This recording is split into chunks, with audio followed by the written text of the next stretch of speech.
Tanya Ryder disappeared on Thursday, September 20th, 2007. When a person disappears without a trace, often the most critical information is hidden in their actions and words from the days before they vanished. Tanya Ryder's last known whereabouts may hold the clues to what happened to her. A hardworking woman heads home to catch some sleep after her overnight shift. As far as I knew, Tanya was just going about her normal day. She would have been getting off work and then heading home. But she never makes it. All of a sudden, she's not where she's supposed to be. She disappeared into thin air, as far as we could tell. Without a single clue, her husband must search for her, alone. Not knowing is enough to make you go insane. Tom is having the battle of his life. I was waging a one-man battle against overwhelming odds just to even get heard. To reach the shocking conclusion that turns into a media sensation. Whoa, what's going on here? Oh my God. Oh my God.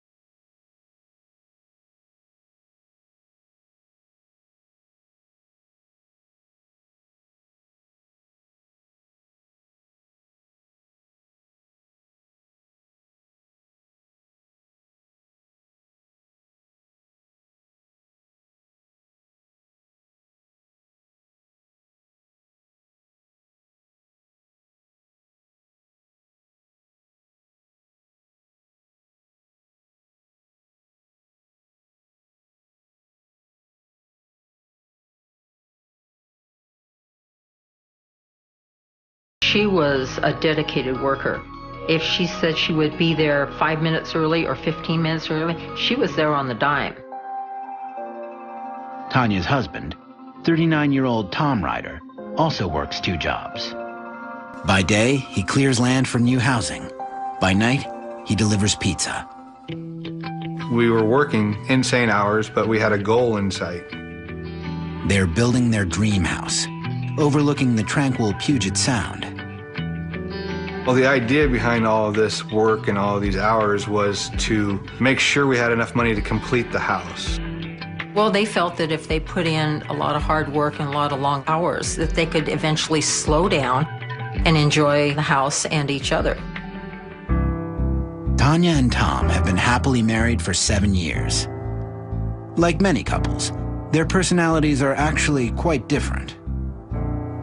Tom is very vocal, very jovial, very outspoken. He's a prankster, whereas Tanya is very quiet. She doesn't speak unless she has something to say, and Tom will just talk your ear off.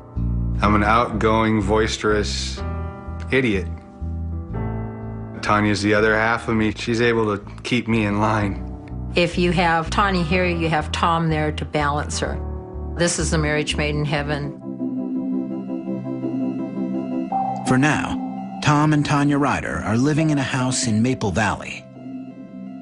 Their heavy-duty routine leaves them with little time to relax. They pass through the house at different times and can easily go 3 or 4 days without seeing each other. We had to schedule a time when our days off matched to actually even say hello. That's pretty crazy.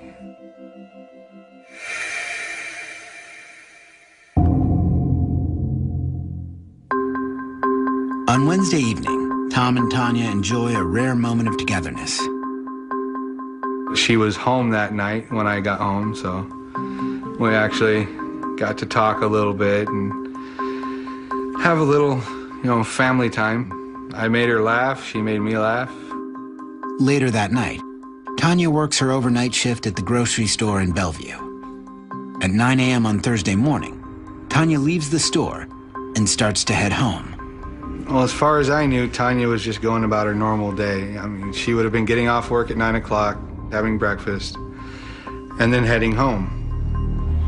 Little does Tom know, Tanya never makes it home that day.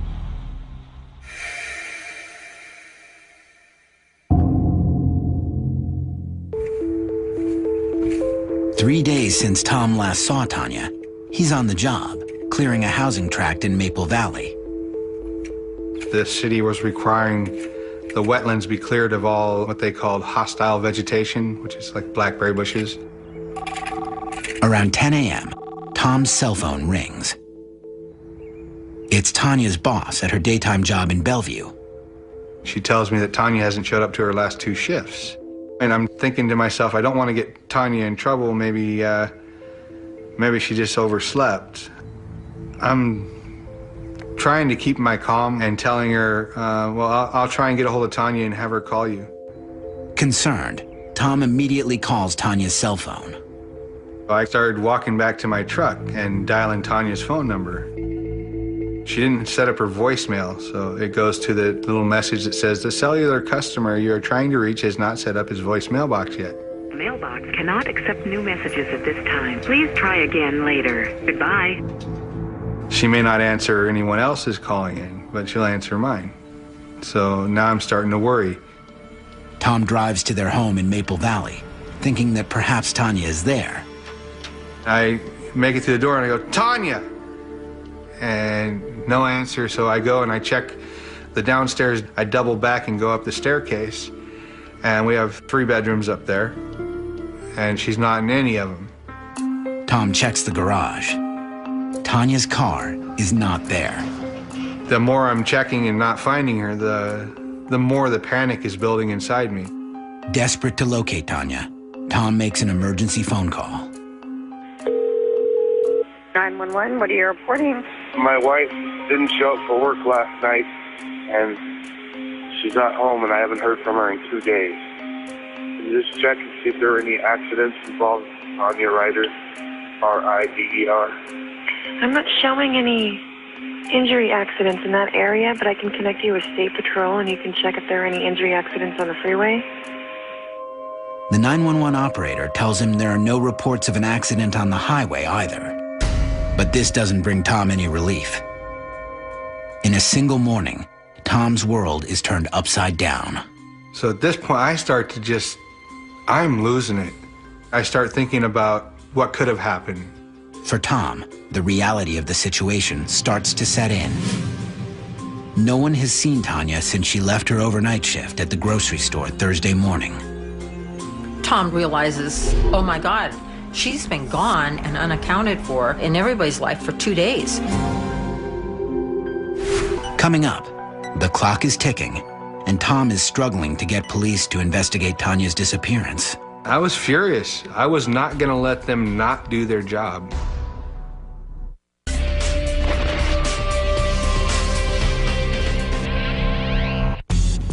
"39-year-old Tom Ryder has just learned that his wife Tanya has not reported for work in 48 hours. She's not at home either, and she's not answering her cell phone. I'm pretty much starting to panic at this point because Tanya will answer my phone calls when I call. All of a sudden, she's not where she's supposed to be. He knew there was something wrong. My adrenaline was pumping. I was having trouble breathing right. It's just, where is she?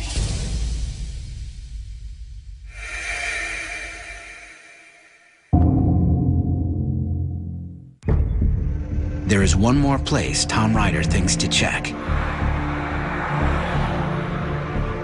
I'm headed to her second job, just in case. That's my last safe possibility that's in my brain, is that they've changed her shift and she had to work at her second job. On the highway to Bellevue, Tom keeps trying her cell phone. There's no answer. So, of course, his mind starts playing mind games. The what if? Has someone kidnapped her? Is she alive? Is she dead? Somebody stole her car. Somebody robbed her at gunpoint. She's got amnesia and she's in the hospital and they stole her wallet and have her ID. All these different possibilities are just flooding into my mind. Nearing Bellevue, Tom calls 911 again. This time, he wants to report his wife missing. 911 connects him with the Bellevue Police Department, and they make arrangements to meet him and interview him to see what's going on with his wife. Minutes later, Tom arrives at the department store where Tanya works. He meets the store manager, and they start talking before the police arrive.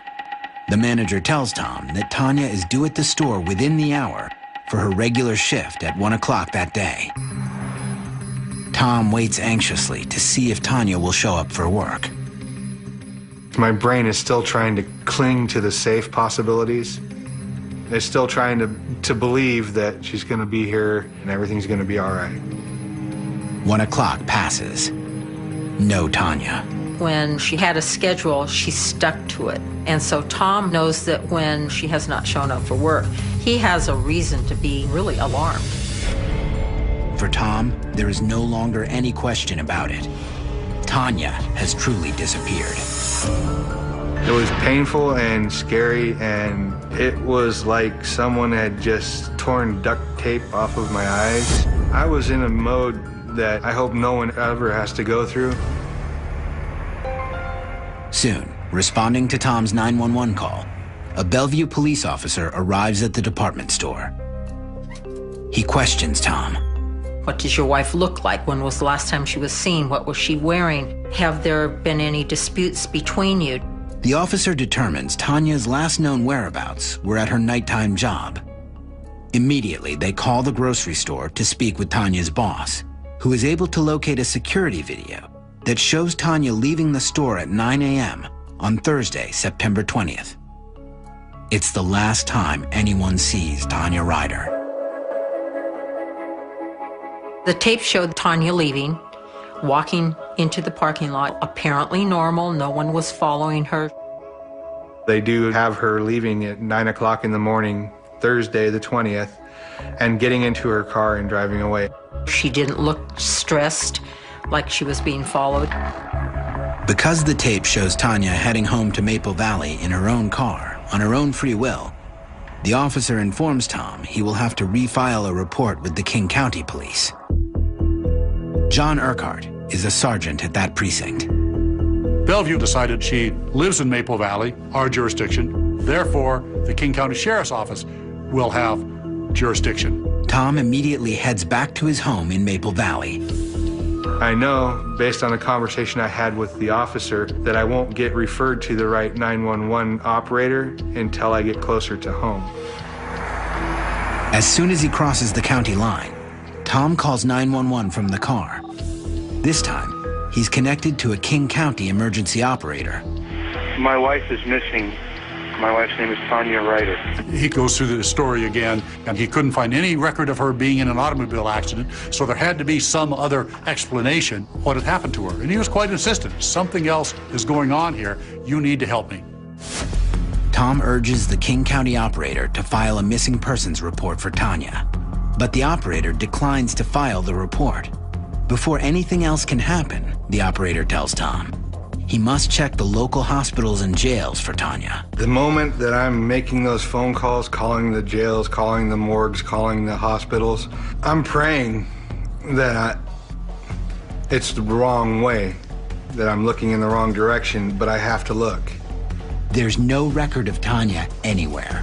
So I call back the 911 operator. She's not in any of your jails. She's not in any of your hospitals. She's not in any of your morgues. She's not at home. My wife is missing. For a second time, Tom asks the operator to file a missing persons report for Tanya.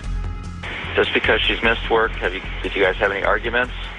No. Discussions, problems? Have you checked any other family members in the area? Buying a house in Maple Valley. Have you contacted any other family members that she may go to? And talk to her family members. Again, the operator declines to file the report, insisting that Tom must try contacting Tanya's friends and family members. History has told us in other cases it's very, very important for family members to be contacted. Oftentimes that'll solve the case very quickly. I haven't called her family in years.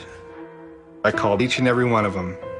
And they didn't have a close relationship, and they haven't heard from her in months. Tom calls King County 911 a third time. He knows with each passing minute, Tanya could be in danger. So he pleads with the operator to take the report so the search for Tanya can begin.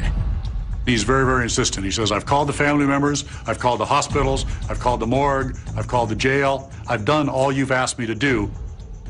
They're going to have to take a report now. Now it's their turn. is what I'm thinking. I'm thinking now they're going to come on board, now they're going to start looking for my wife. But instead, the operator declines to file a missing persons report for a third time. He cites certain criteria that Tanya's disappearance must meet before it becomes an active case. Is the person suicidal? Are they being treated for a mental health issue? Are they elderly? Is there some sort of suspicious circumstance that surrounds their disappearance? But Tanya's disappearance does not meet any of them. Can you send an officer over to at least take the report? Officers don't take these reports in person. She does not meet criteria for to take a missing persons report on. She is an adult. She's not been suicidal. What we're telling you is that she doesn't meet the criteria. Tomorrow. Okay, what we're telling you is that she doesn't meet the criteria. Okay, we don't go actively searching for missing people, sir. When the checkbooks are here, I'm telling you something has happened to my wife. The 911 operator suggests to Tom that Tanya likely left on her own. She's a normal, adult, working female, and she disappeared, which is her right. She's over the age of 18. She's an adult. She can go where she wants, and she doesn't have to tell you. Shocked by the operator's refusal to file a missing persons report, Tom struggles to contain his anger. You're treating it like, oh, well, this idiot, his wife just left him, and oh, hell with it. How long does she have to be missing before you'll take a report? There is no set time.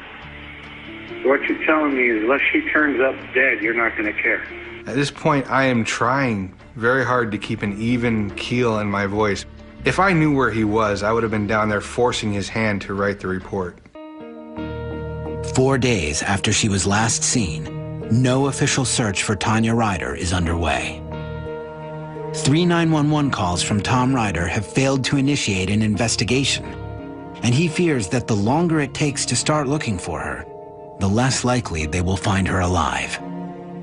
If Tanya is in danger, the police need to get involved, and the clock is ticking. Tom at this point is at a loss for what to do without any help, so he has to take it on himself.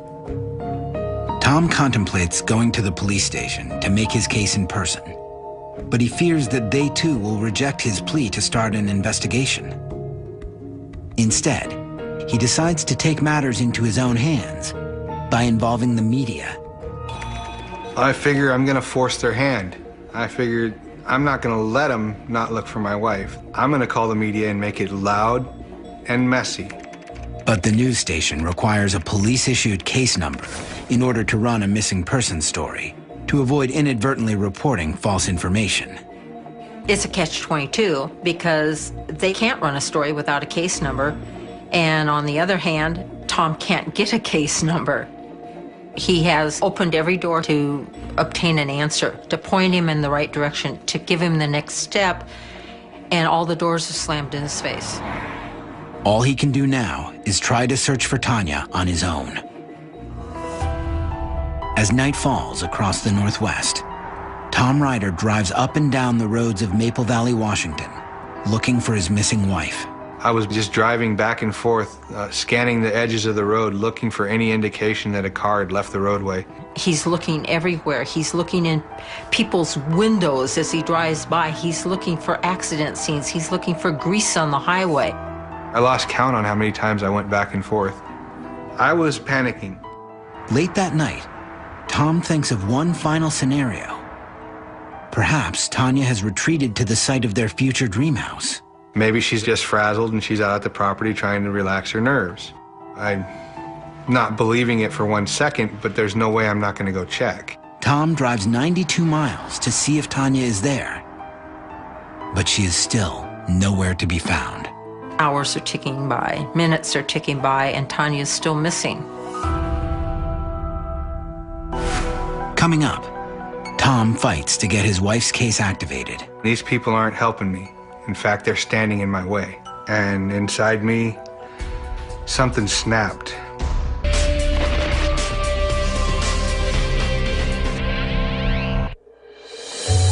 "39-year-old Tom Ryder is devastated. His wife, Tanya, has disappeared. It's crazy. The man was trying to hold it together as his life is falling apart. He's also furious. Despite repeated calls to 911, Tom can't get police to launch a missing persons case. I was waging a one-man battle against overwhelming odds just to even get heard. But time is of the essence, and Tom knows he needs the police if he has any chance of finding his wife. I know I can't do it all myself. I know I need their help. The chances of finding her were better with more people looking.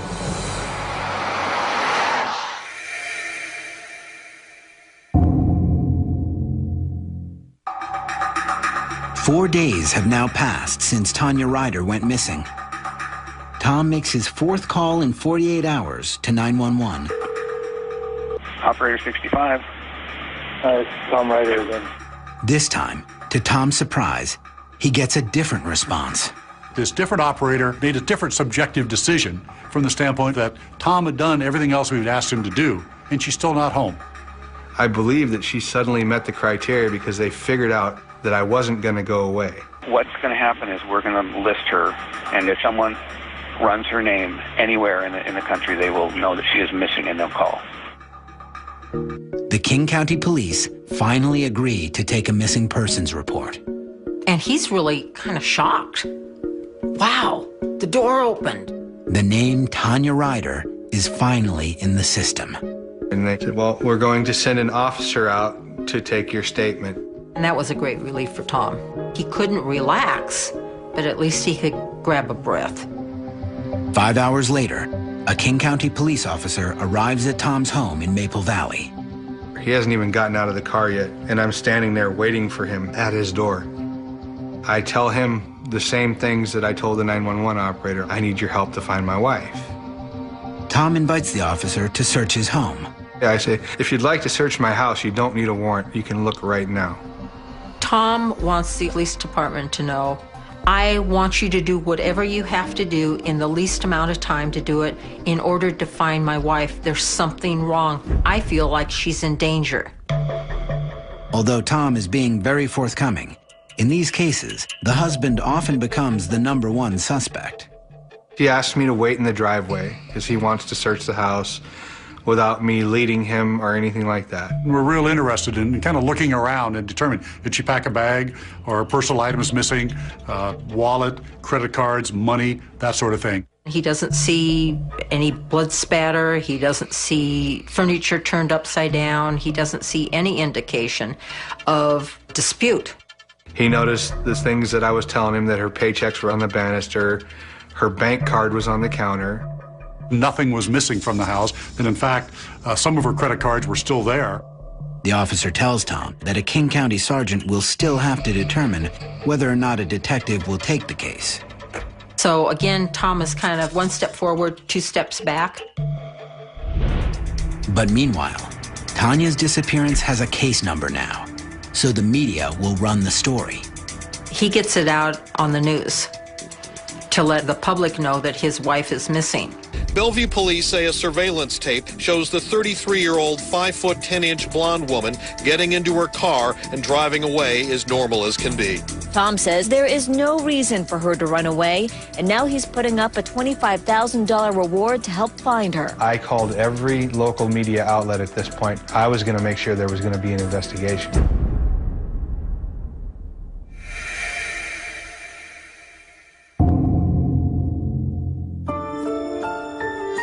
It's the 5th day since Tanya Ryder went missing. After another sleepless night, Tom goes to work. It's the only thing I knew to keep my mind from going over the endless scenario of possibilities. If I was doing nothing, I was thinking these horrific thoughts. After seeing all the news coverage, Tom's boss asks his employees to draw up hundreds of flyers. They email copies to as many people as they can.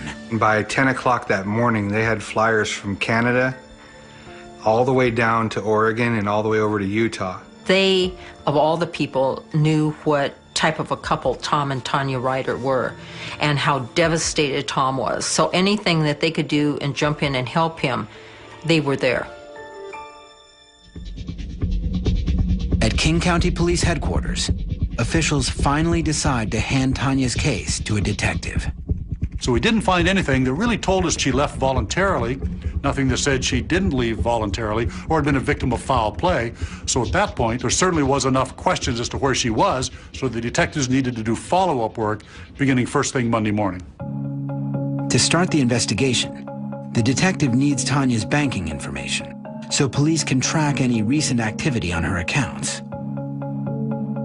We asked Tom, what kind of credit cards or checking accounts does she have? They need credit card information. They need bank statements and accounts and PIN numbers and codes. I told him that we had a joint account and a joint savings account, and that Tanya had a Nordstrom Visa, and that's all she has with her. Later that day, Tom tries again to reach Tanya. He can't let go of the feeling that she's out there, somewhere. I decided to try and call her phone again because it's been giving me this weird feeling of knowing if her phone's still alive, maybe she is. And when I called this time, it went straight to the message. It didn't ring at all, which meant the battery died. Whatever hope Tom has that Tanya is alive evaporates. There's nothing left that I can do. I've done everything that I can do. And inside me, something snapped. I kind of fell down and I couldn't get up. Can't move. Just when he's lost all hope, Tom's cell phone rings. It's the King County investigator. With some incredible news. Police have tracked activity on one of Tanya's bank accounts. We're going, whoa, what's going on here? Somebody's using that card. Coming up, a surprising tip leads police to an unexpected interrogation. And something's not right with this guy's story. And something's just not right with this guy's story.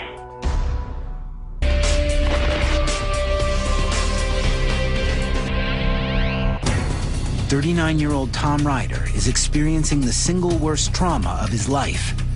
His wife, Tanya, has disappeared. I'm feeling hopeless. I'm feeling completely powerless. But 4 days after Tanya's disappearance, police think they have a break. There is some activity on one of Tanya's bank accounts. The detective calls Tom and lets him know that there's a ray of hope. It basically gave me the impression that Tanya was alive, and that she was out there and she was okay.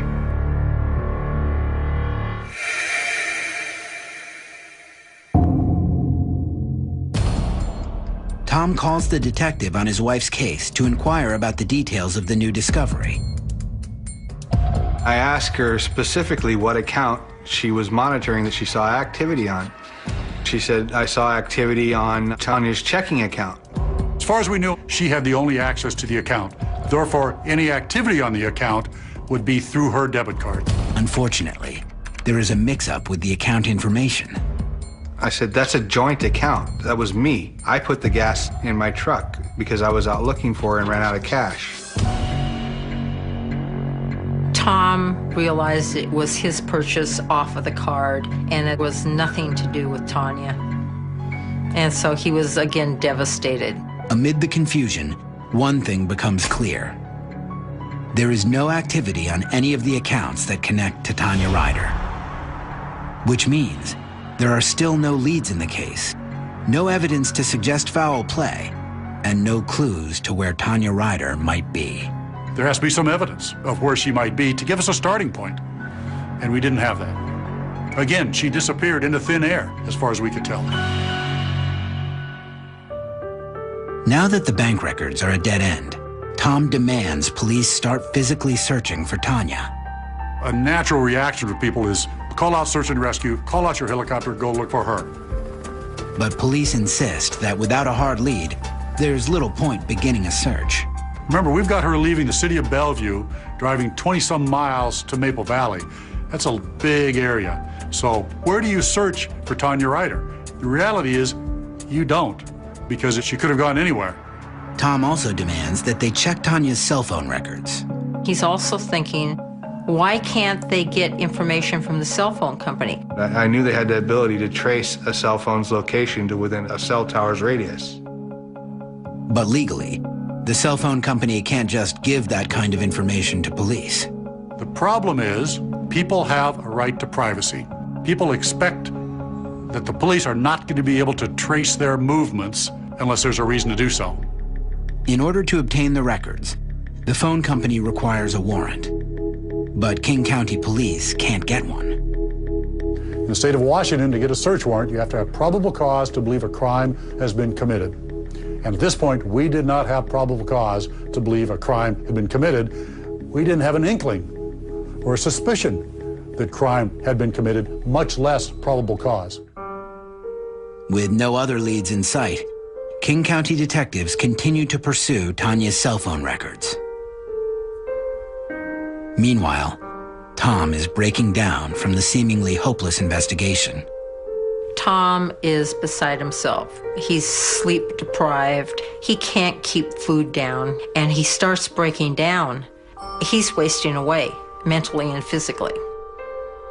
When you're living through it, it is 100% nightmare. It is everything in your world slows down to a crawl. I was losing all control. And the whole time, you cannot take your mind off of the well-being of your loved one.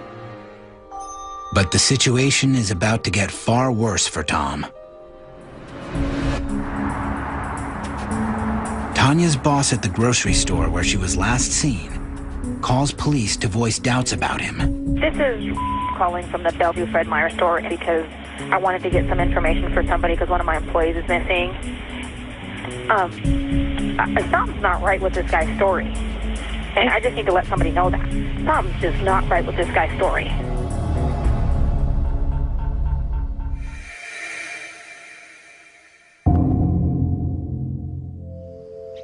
Eight days have now passed since Tanya Ryder disappeared. The recent suspicion raised by Tanya's boss is the only thing police have to go on. So they turn their attention to the husband, a usual suspect in these types of cases. But they have no evidence against Tom Ryder. We have to eliminate people from being a suspect in cases like this. And certainly the husband is the #1 suspect. Absent some other sort of evidence that might implicate him, what we decided to do was give him a lie detector test, put him on the polygraph, and see how he does. I get a call from the detective. Can you come in for an interview? No problem. I got nothing to hide. They just wanted to get some facts straight. Tom heads to the Kent Justice Center, where he sits for a preliminary interview before the polygraph. As the interview progresses, the nature of the questions starts to irritate Tom. Was your wife all right the last time you saw her? Was your wife unharmed? Did you do anything to anger her? So it's just, did you hurt your wife? Everything except for, did you kill your wife? Tom gets the feeling police are doubting his innocence. They were trying to coax a confession out of me. They had made up their minds that I had done something. All he could think of was, are they waiting for me to stand up and scream, I'm guilty? I murdered her? I wasn't fully aware of just how rattled I already was. It was like, this is it. They're going to be crucifying me down here. Aching with fatigue, Tom feels the walls closing in on him. My wife never laid a hand on her, never raised a finger to her. I haven't done anything. I knew I was at my breaking point. Coming up, the stunning conclusion to Tanya Ryder's mysterious disappearance. So we put detectives out looking to see what they could find. I mean, it's a needle in a haystack.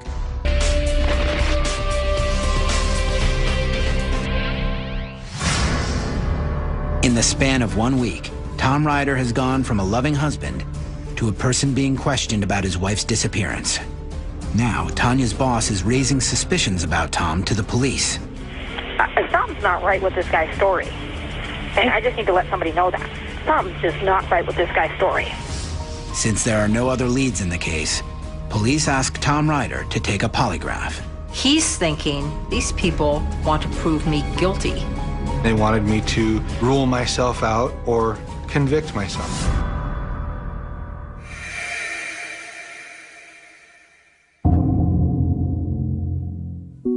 While following up on the lead from Tanya's boss, police are still pursuing a warrant so the phone company can release Tanya's cell phone records. something that took time and a tremendous amount of frustration that we couldn't get to those cell phone records. Finally, there's a break.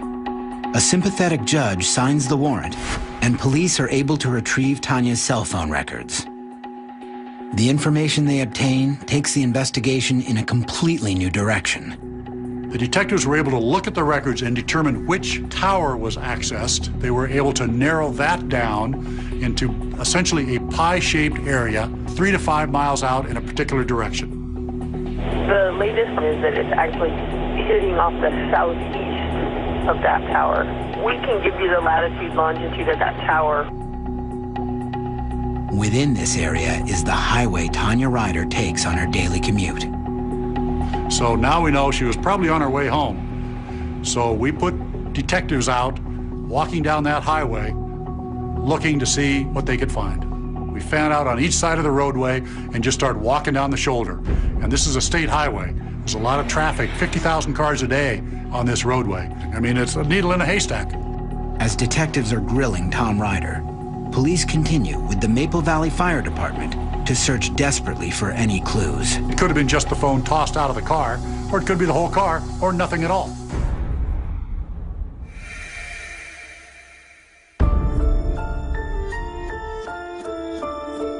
At 3:20 p.m., officials make an astonishing discovery. We found a vehicle about a quarter mile south of the south end of Jones Road. He finds the car down an embankment, off the highway, totally out of sight, but the car's down an embankment about 12 feet, upside down, and Tanya Ryder is hanging upside down, still in that car, 7 days later. Rescue workers are in shock. They check inside the car to see if Tanya is alive. 170, starting. We got movement. We got movement. County, I need an aid car, please. Okay. This is that missing female, Tanya Ryder, that was on the news. We found her vehicle, and she's still moving inside of it. Oh, my God, this was a car accident. I think a car accident, and she's been trapped for this long. Okay. Wow. Tanya Ryder has been in a terrible car accident and has been trapped 10 feet below the highway. Almost unbelievably, 8 days later, she is still alive. The car was on its side in a precarious spot, driver's side down, so she was on her side for 8 days hanging from the seatbelt. The airbags had deployed. We opened the door and made contact with Miss Ryder. She was on her left side, suspended by her seatbelt in her seat, unable to reach anything, and she looked like she was hurting. She was just laying very quiet and just asking for help. Officers on the scene report the stunning turn of events to King County headquarters, where Tom Ryder is trying to rule himself out as a suspect. They give him the news. He said, "We found her car." It was at that moment, the moment that I almost collapsed. And I said, "Is she all right?" Miracle survivor, a woman missing for 8 days, turns up alive, trapped in her car, thanks to her cell phone. A woman who was missing for more than a week has turned up alive just as police were getting ready to question her husband about her disappearance. Her seatbelt suspended in her car. Ryder was dehydrated but conscious. Firefighters carefully remove Tanya from the car. She has been without any food or water for 8 days, and she is suffering many severe injuries. She was then placed in the back of the medic unit and then airlifted to Harborview Hospital.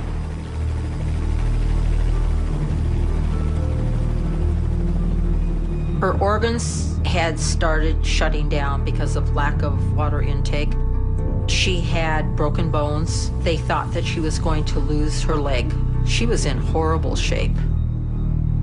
Doctors tell Tom that in a few more hours, Tanya might not have survived. My wife is in critical condition and fighting for her life. Because of the way she was pinned, and they're hoping not, but they may have to take one of her legs. The only thing I ask of them is to give her the best chance. Miraculously, doctors save Tanya's leg, but her condition remains critical. Hours after the rescue, Tanya Ryder wakes up in the hospital. The first thing I remember is waking up and seeing a nurse next to me and feeling very thirsty. I wasn't aware of what had happened to my body. Tom and Tanya's reunion is emotional for both of them. I didn't really understand everything that was going on, but when I saw Tom, I saw my comfort space. I knew everything was going to be okay. She recognized me, and I saw tears well up in her eyes. Her expression softened, the tears started to flow, and she knew that I was there. And I love her more than I love my own life. It was a big relief, but it was also absolute pain to see my wife bandaged from head to toe. Tanya's car was found less than 6 miles from their home in Maple Valley, a fact that haunts Tom to this day. I drove right past where she was off the road and couldn't see her, but I didn't know it. I drove right by her lots of times. I didn't know it. In the aftermath of their extraordinary ordeal, Tom struggles to balance gratitude with rage.